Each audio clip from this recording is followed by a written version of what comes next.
Hello friends, আবারও হাজির হয়েছি একটি টিপস নিয়ে। আজ যেই টিপসটি শেয়ার করব তা হলো ভোটার আইডি কার্ড উত্তোলন করার জন্য যে ফর্ম নাম্বারটি দিয়ে আমরা সবসময় ভোটার আইডি কার্ড উত্তোলন করে থাকি, এটা অনেক সময় সার্ভিস এরর আসে। অর্থাৎ ভোটার আইডি কার্ডের যে ফর্ম নাম্বারটি আছে এটি দিয়ে ভোটার আইডি কার্ড উত্তোলন করা যায় না। বারবার আপনার ট্রাই করার পরেও ওয়েবসাইট থেকে সার্ভিস এরর একটি অপশন আসে। তো এই ধরনের সার্ভিস এরর যদি আপনার আসে, অর্থাৎ ভোটার আইডি কার্ড যদি আপনি উত্তোলন করতে না পারেন, তো কিভাবে আপনি সেই ফর্ম নাম্বারটি দিয়ে ভোটার আইডি কার্ড উত্তোলন করতে পারেন সেই জিনিসটাই দেখাবো। তো চলুন দেখে আসি। প্রথমে আপনি গুগলে গিয়ে টাইপ করুন এন.আই.ড লিখে সার্চ করার পর দেখুন এখানে রয়েছে ভোটার তথ্য। এই অপশনে আপনি ক্লিক করুন। ভোটার তথ্যতে ক্লিক করার পর আপনার নির্বাচন কমিশনের যেই এন.আই.ডি কার্ড উত্তোলনের ওয়েবসাইটটি রয়েছে সেখানে আপনাকে নিয়ে যাবে। সবসময় আমরা যেভাবে ফর্ম নাম্বার দিয়ে তারপর জন্ম তারিখ এবং একটি ক্যাপচা দিয়ে যেভাবে ভোটার আইডি কার্ড খুঁজে থাকি, ঠিক সেভাবে আমরা ট্রাই করে দেখব। এখন দেখুন, প্রথমে আমি ফর্ম নাম্বারটি দিলাম, তারপরে হলো ডেট অফ বার্থ। এখানে আপনার যে জন্ম তারিখটি রয়েছে সঠিক জন্ম তারিখটি এখানে দিয়ে নিতে হবে। তারপর রয়েছে দেখুন এখানে একটি ক্যাপচা রয়েছে। এই ক্যাপচাটি হুবহু যেভাবে রয়েছে সেভাবে দিতে হবে। দেখুন আমার ক্যাপচাটি ভুল হয়েছে, সেই জন্য এখানে ওকে ক্লিক করে এই ক্যাপচাটি পুনরায় আবার দিব। ক্যাপচাটি সঠিকভাবে টাইপ করার পর তারপর রয়েছে দেখুন এখানে ভোটার তথ্য, দেখুন এখানে ক্লিক করুন।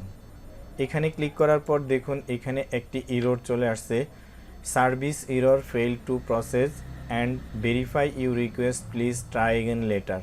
এরকম কয়েকবার ট্রাই করার পরেও আমার এই সার্ভিস এররটা চলে আসে। কোনো অবস্থাতে আমি ভোটার হওয়ার যে ফর্ম নাম্বারটি রয়েছে সেই ফর্ম নাম্বারটি দিয়ে বারবার ট্রাই করলে এরকম সার্ভিস এরর আসে। তো কিভাবে আমি এখন এই সার্ভিস এরর থাকা অবস্থায় সেই ফর্ম নাম্বারটি দিয়ে পুনরায় আবার ভোটার আইডি কার্ডের নাম্বারটি পেতে পারি সেই জিনিসটা দেখাচ্ছি। দেখুন এই সার্ভিস এরর আসার পর এখানে আপনি না গিয়ে দেখুন উপরে একটি অপশন রয়েছে রেজিস্টার, আপনি এই রেজিস্টারে ক্লিক করুন।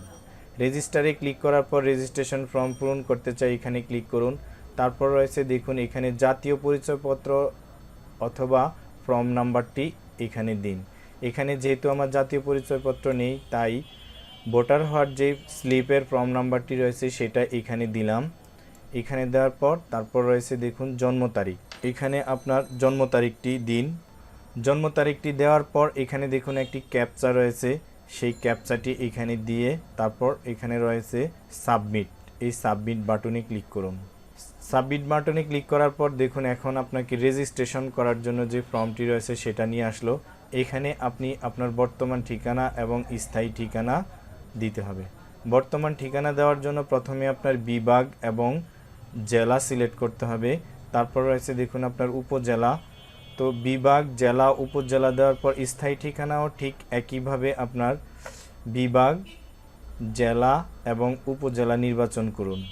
এখানে দেখে আপনার যেই ঠিকানা রয়েছে বর্তমান এবং স্থায়ী ঠিকানা সেটা দিয়ে তারপর রয়েছে পরবর্তী নামে একটি বাটন রয়েছে, এই পরবর্তী বাটনে ক্লিক করুন। পরবর্তী বাটনে ক্লিক করার পর দেখুন এখানে আপনার মোবাইল নাম্বার দিয়ে যেই নাম্বার আপনি ভোটার হওয়ার সময় যে নাম্বারটি এখানে দিয়েছেন সেই নাম্বারটি শো করবে। এখন কথা হলো যদি এই নাম্বারটি আপনার না থাকে তাহলে এখানে দেখুন মোবাইল পরিবর্তন, এই বাটনে ক্লিক করুন। মোবাইল পরিবর্তন বাটনে ক্লিক করে আপনার কাছে এখন যেই নাম্বারটি রয়েছে সেই নাম্বারটি দিয়ে তারপর রয়েছে দেখুন আপনি বার্তা পাঠান, এই বাটনে ক্লিক করুন। বার্তা পাঠান এই বাটনে ক্লিক করার পর আপনার দেওয়া নাম্বারটিতে একটি ওটিপি যাবে, যেই কোডটি 6 ডিজিটের, সেই কোডটি এখানে আপনার দিতে হবে। মোবাইল থেকে সেই কোডটি দিয়ে তারপর রয়েছে দেখুন এখানে বহাল এবং বাতিল, আপনি এই বহাল বাটনে ক্লিক করুন। এখন দেখুন আমরা যেভাবে এন.আই.ডি ওয়ালেট অ্যাপ্লিকেশন দ্বারা ফেস ভেরিফাই করে থাকি সেভাবে আপনার এই অ্যাপসের মাধ্যমে আপনার ফেসটি ভেরিফাই করে নিতে হবে।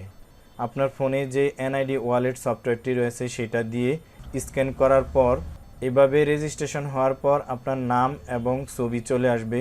এখান থেকে আপনি পাসওয়ার্ড সেট করতে পারেন অথবা পাসওয়ার্ড না দিতে চাইলে এড়িয়ে যান বাটনে ক্লিক করেও যেতে পারেন, অথবা পাসওয়ার্ড সেট করতে চাইলে এখানে সেট পাসওয়ার্ডে ক্লিক করে একটি পাসওয়ার্ড আপনার দিয়ে নিতে পারেন। তো পাসওয়ার্ডটি সবসময় আপনার মোবাইল নাম্বার অথবা যেই পাসওয়ার্ড আপনি মনে রাখতে পারেন এমন একটি পাসওয়ার্ড দিয়ে তারপর আপডেট বাটনে ক্লিক করুন। আপডেট বাটনে ক্লিক করার পর আমরা সচরাচর যেভাবে এন.আই.ড কার্ড উত্তোলন করে থাকি সেখান থেকে দেখুন প্রোফাইল, ইস্যু, তারপরে পাসওয়ার্ড পরিবর্তন, স্মার্ট এন.আই.ড কার্ড স্ট্যাটাস, তারপরে হলো ডাউনলোড।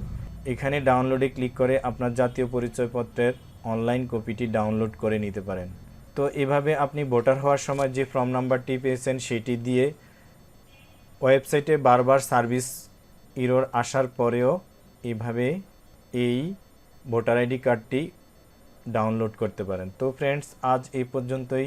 আল্লাহ হাফেজ। তো ফ্রেন্ডস, এই ভিডিওটি যদি আপনার ভালো লেগে থাকে তাহলে একটি লাইক দিবেন এবং কমেন্ট করে আপনার মতামত জানাবেন। আর যদি বিন্দু পরিমাণ উপকার এসে থাকে তাহলে আমার চ্যানেলটি অবশ্যই সাবস্ক্রাইব করবেন আর পরবর্তী ভিডিও দেখার জন্য বেল বাটনে একটি ক্লিক করবেন।